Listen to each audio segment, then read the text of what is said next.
Et c'est parti pour ce Grand Prix du Champagne Esterlin avec un excellent départ de Blue Becache au centre qui va tenter de venir s'emparer du commandement avec Bourigano qui a pris un bon départ, tout comme Cyrus Dalcy qui prend le train à son compte maintenant le long de la corde Bragato.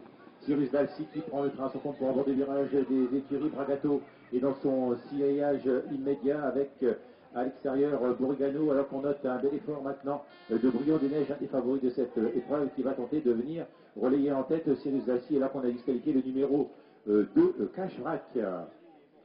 Et c'est donc Briand de Neige qui a pris nettement le meilleur maintenant avec 2-3 longueurs d'avance sur Cyrus Dalcy, lui-même détaché de 2 longueurs du numéro 10 Bragato qui vient en 4e position avec un petit peu plus loin le numéro 9 Blue Becache. Un peloton assez tiré, une allure très sélective. Hein. On n'amuse pas de terrain en tête avec ce Briand des Neiges et Mathieu Mottier en tête qui mène avec plusieurs longueurs d'avance. Cyrus Dalcy tente de se lancer à sa poursuite et est en 2e position. Le long de la corde, toujours bien placé également Bragato qui est 3e, alors que les concurrents sortent maintenant de derrière le bouquet d'herbe et vont aborder le dernier tour de piste, toujours sous l'impulsion de Briand des Neiges, qui va passer et mener en tête détaché de ce peloton. En 2e position Cyrus Dalcy, 3e Bragato, puis viennent Blue Becache qui est 4e. On note à l'extérieur Bourigano qui est en 5e position avec à sa hauteur Bolide de Tonnerre le long de la corde, alors que tout à l'extérieur on tente de se rapprocher également avec Bonish Flash et le numéro 14 Brio d'Artals qui fait un bel effort à cet instant du parcours et qui vient maintenant en 6-7e position.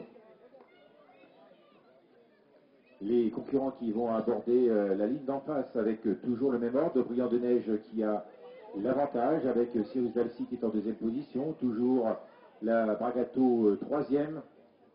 Alors que Blue Becache tente de garder la 4e et quelque peu sollicité maintenant à cet instant du parcours.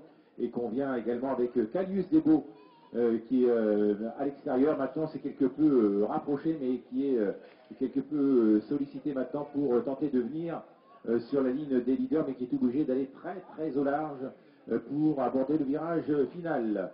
Toujours à la position de leader pour Briand des Neiges qui tient bon la corde avec Calius Debo qui est à l'extérieur, mais qui alors que le favori, un des favoris Briand des Neiges vient de se montrer fautif et disparaît sur cette faute et laisse la position donc à Brio d'Artals à l'extérieur avec Cyrus Dalcy.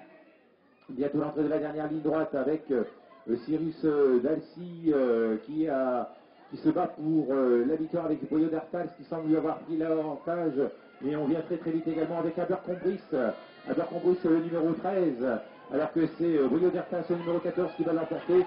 Peut-être non, le numéro 13 sur la fin, c'est le numéro 13, pardon, 13, 14, 5, 9 et As. 13, 14, 9, 5, 9 et As.